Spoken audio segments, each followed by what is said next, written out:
بس هو كده بيسجل. حطينا بقى في نص خش يا هيم. احنا بنكسر حظر التجول. احنا الساعة 3 الصبح دلوقتي. قرب يا خالد منه. من عليه هرب، من عليه هرب. هو مفيش حظر تجول، انسى الكلام ده، انسى. السوايسه ما ينفعش معاهم حظر تجول. السوايسه اليهود ما كانوش بينيموهم من الساعه 7 ولا الساعه 8. ده احنا اللي ما كناش بننيم اليهود خالص. واعتقد باذن الله مش هننيم الاخوان خالص. لا ده في اول خطوتين في تطبيق الشريعه، ان مفيش صلاه عشاء ومفيش صلاه فجر. خلاص.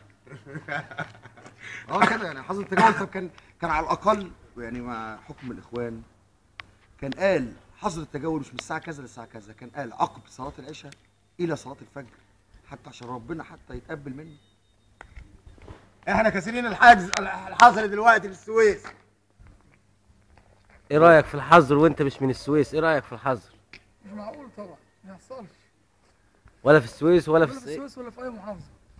ايه رايك في الحظر؟ احنا ما بيهمناش حظر اساسا. ايه رايك في الحظر يا استاذ غريب؟